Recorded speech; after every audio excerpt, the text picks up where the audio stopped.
नमस्कार साथियों, जय आरसीएम।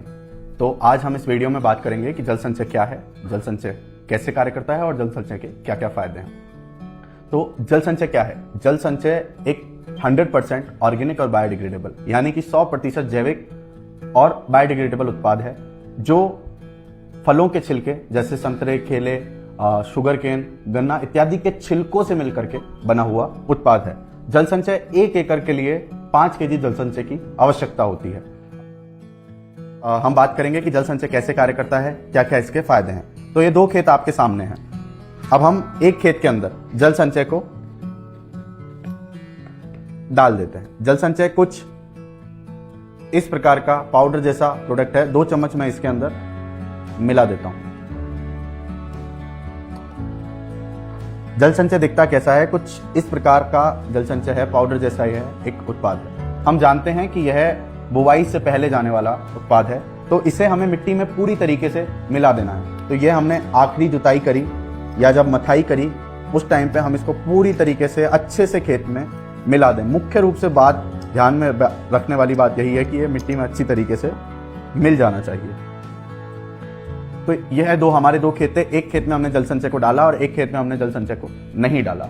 अब इन दोनों ही खेतों में बराबर मात्रा में पानी, यानी कि 200 तक इनमें मिट्टी थी और 400 तक इनमें दोनों ही खेतों में हम पानी डाल देते हैं। जी, खेत के अंदर पानी को डाल दिया है। पहला पानी खेत को मिल गया है। अब यह क्या करेगा? जल संचय अब अपने वजन का 50 गुना से अधिक पानी को अवशोषित करेगा। अभी जैसा आप फर्क देख सकते हैं, जिस खेत में हमने जल संचय को नहीं डाला था वह पानी पूरा जब नीचे तक आ गया है, बल्कि जिस खेत में हमने जल संचय को डाला था वह धीरे धीरे पानी को पी रहा है। अब हम इसको मिला देते हैं थोड़ा सा और, जिससे आप लोग आसानी से देख सकें कि कैसे यह कार्य कर रहा है।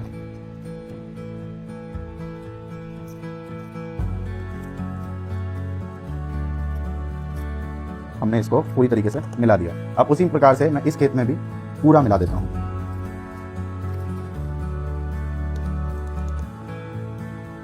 तो इस मिट्टी ने अपने अंदर पानी को पूरा पकड़ के रख लिया। और दूसरी चीज, जहां पर इसका मिट्टी का जो लेवल है वो 200 तक है, वहां पर इस खेत की मिट्टी का जो लेवल है वो 300 से भी ज्यादा हो गया है।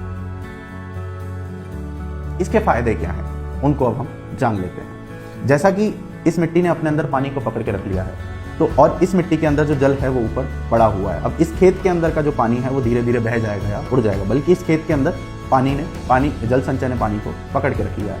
तो जहां पर आप 7 दिन 5 दिन के अंदर पानी दे रहे हैं, वहां पर अगर आप 7 दिन के अंदर अगर आप पानी दे रहे हैं तो वहां आप 10 से 12 दिन तक ही सिंचाई कर सकते हैं। क्यों?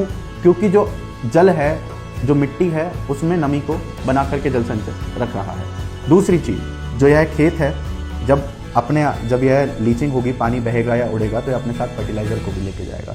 लेकिन जो जल संचय वाला खेत है, जिस प्रकार से उसने पानी को पकड़ा है उसी प्रकार से उसने जो खाद है उसको भी पकड़ के रख लिया है। तो यहां पर आपकी 20 से 30% तक जो खाद है उसमें भी आपकी बचत हो जाएगी। तीसरी चीज, जो जल संचय है, यह ना केवल पानी को होल्ड करके रख रहा है, ना केवल पानी को पकड़ के रख रहा है, इसके पास खुद के ऑर्गेनिक कार्बन, ऑर्गेनिक मैटर और माइक्रोन्यूट्रिएंट भी उपलब्ध हैं जो मिट्टी को और अधिक पोषक बनाते हैं। जब आपकी मिट्टी भुरभुरी हो रही है, फूल रही है, जब आपकी मिट्टी में नमी है, जब आपकी मिट्टी के पास खाद उपलब्ध है, तो जाहिर सी बात है जब आपकी मिट्टी फूली है तो उसके अंदर एरिएशन बनेगा। जब हवा है, पानी है, पोषक तत्व उपलब्ध है, तो जो उत्पादन है वह अपने आप बढ़ जाएगा। तो जल संचय को डालने से यह भी देखा गया है कि 20% तक आपको उत्पादन में भी लाभ मिलेगा। आपके खेत की जो मिट्टी है उसको भी सुधार रहा है। जल संचय उस मिट्टी को भी जो भुरभुरा करने में आप लोगों की मदद कर रहा है। तो ये जल संचय एक ऐसा रामबाण उपाय है जिसे एक फसल चक्र में यानी 6 महीने के अंदर हमें एक बार डालना है। तो इस प्रकार से जल संचय कार्य करता है। इस प्रकार से जल संचय हम सभी के लिए लाभदायक है। तो आप सभी लोग जल संचय का इस्तेमाल करें और खुद जल संचय के लाभ देखें। धन्यवाद।